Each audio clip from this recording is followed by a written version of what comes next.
اچھا، اسی کے ساتھ مقصدیت بھی ایک اہم عنصر ہے. یعنی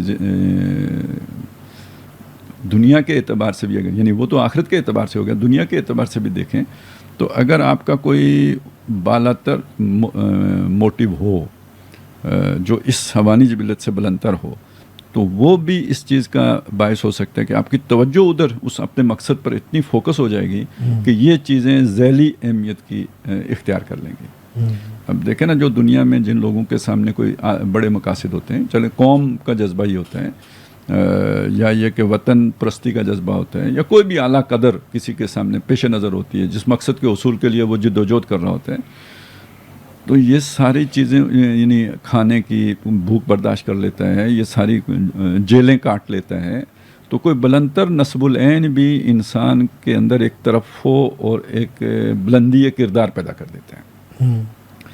اچھا، اس کے لیے ہمارے دین نے ایک، یعنی دنیا کے اعتبار سے بھی ایک مقصد ہمیں دیا ہوا ہے کہ دین کی بالا تری کا کام کرنا ہے، اقامت دین کا کام ہے.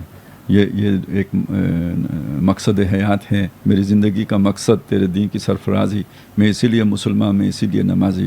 اب آپ اس آدمی کا تصور کریں کہ جو دین کی اقامت کے لیے تن من دھن لگا رہا ہے، ادھر ہی اس کی ساری توجہ فوکس ہے، تو اسے تو یہ خیالات اب اس کے ذہن میں اس طرح جو ہے نا، وہ جسے کہتے ہیں نا ہنگامہ نہیں کریں گے جیسے ایک بیکار آدمی بیٹھا ہوا ہے، جیسے اس کے ذہن میں خیالات کا جو ہے نا وہ ایک جکھڑ چل رہا کہتے ہیں خالی ذہن شیطان کا گھر ہوتا ہے. جی، تو وہ یعنی یہ ایک بامقصد زندگی ہے اور ایک ہدف ہے جس کے لیے کہ آپ کوشاں ہیں، تو اس ہدف نے آپ کو پوزس کر رکھا ہے، تو یہ ساری چیزیں پھر ذیلی ہو جاتی ہیں، ان کی پھر اتنی اہمیت نہیں رہتی.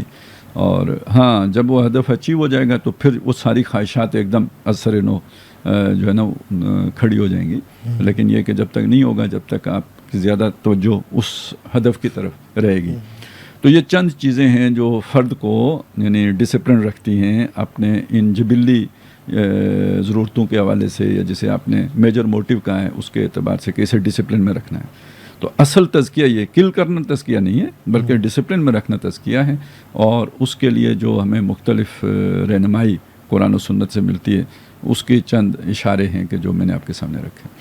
اور مطلب جو بھی آپ نے بتائی ہیں باتیں، اس میں جو چیز سامنے آ رہی وہ یہ کہ جو انیشیٹو ہے وہ سیلف انیشیٹو ہے. جی. یعنی خود ہی انسان نے اپنے آپ کو بچانا ہے. بالکل. نگاہ کو بچانا ہے، یا اپنی زبان کو بچانا ہے، یا اپنے ٹانگوں پاؤں کو بچانا ہے، یا اپنے ہاتھ، یا جو بھی ٹولز ہیں جو ہم یوز کرتے ہیں اپنے اس کیا کہتے ہیں اس نیڈ کے جو غلط گریٹیفیکیشن کی طرف لے کے جانے والی، جیسے قرآن نے کہا کہ یہ جتنا میں نے یہ تو ایک درجے میں بتایا، کل تو نہیں ہے ابھی یعنی جب ہم معاشرے کی سطح پہ بات کریں گے تو پھر اس کو روکنے کے لیے معاشرے میں کیا اقدامات ہیں وہ ایک علیحدہ ہے. یعنی وہ پہلو ابھی ہم نے زیر بحث نہیں لائے ہیں. یہ صرف چونکہ آپ نے پوچھا یہ تھا کہ فرد نے کیا کرا، میں اس لیے ایمفیسائز کر رہا تھا نا کہ جسٹیفیکیشن کوئی دے سکتا ہے یہ جا کر، اگرچہ ہم وہاں پر ڈیٹیل میں ڈسکس کریں گے کہ بھی انوائرمنٹ کنڈیوسو نہیں تھا.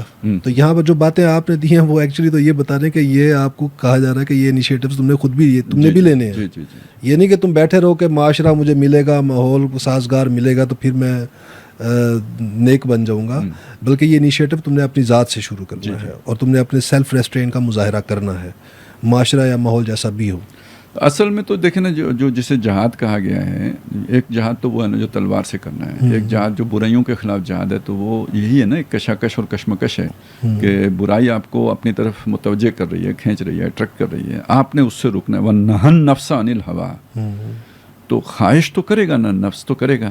اور خارج میں وہ جب ہم کہتے ہیں نا کہ جو اللہ کا بندہ بننے کے لیے 3 محاذوں پر جنگ لڑنی پڑتی ہے، ایک یہ ہے کہ جی اپنی وہ خواہش نفس کے ساتھ لڑنی پڑتی ہے، پھر معاشرے کے ساتھ لڑنی پڑتی ہے، اور شیطان کے ساتھ لڑنی پڑتی ہے. تو بنیادی طور پہ آپ دیکھیں تو وہ سارا جو رجحان ہے وہ نفس کے اندر ہے. معاشرہ اسے فیسیلیٹیٹ کرتا ہے اگر غلط معاشرہ ہے تو. اگر معاشرہ اچھا ہے، مزکہ معاشرہ ہے، تو وہ اس کو ڈسپلن کرے گا. لیکن اگر معاشرے کے اندر بے راہ روی ہے تو وہ اس برائی کو فیسیلیٹیٹ کرے گا. تو یہ معاشرہ اور نفس ایک پیج پہ آ گئے، اور یہ پیج شیطان کا پیج بھی ہے. تو یہ 6 مکھی جنگ اس لیے بن گئی کہ اس کے یہ 3 جو ہے نا وہ ہیں، آپ کہہ لیں طاقتیں ہیں، جو ایک پیج پہ آ کے برائی کی طرف یا انڈسپلنڈ لائف کی طرف آپ کو لے کے جائیں گے. اور اس سب کے مقابلے میں آپ کے پاس جو چیز ہے وہ ایمان کی طاقت کہہ لیں یا جو بھی تقویٰ کی طاقت کہہ لیں, وہ ہے کہ جو آپ کے بچاؤ کا ذریعہ بنے گی, جس سے آپ اپنے نفس کو قابو کر سکیں گے. اسے بے قابو کرنے والی یہ چیزیں ہوں گی.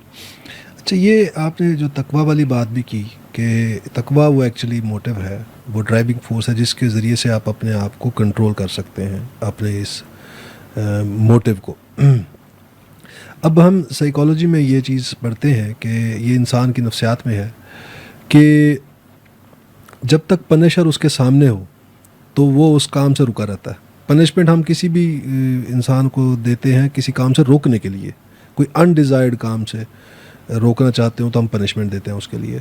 تو اس میں مطلب پنشمنٹ کے ڈرا بیکس میں ہم پڑھاتے ہیں بچوں کو کہ بھی ایک ڈرا بیک اس کا یہ بھی ہے کہ پنشمنٹ جب تک پنشر سامنے رہتا ہے بندہ رکا رہتا ہے, جیسے پنشر سامنے سے ہٹتا ہے تو بندہ دوبارہ وہ کام کرتا ہے. تو یہ کوئی لانگ لاسٹنگ اسٹریٹجی نہیں ہے.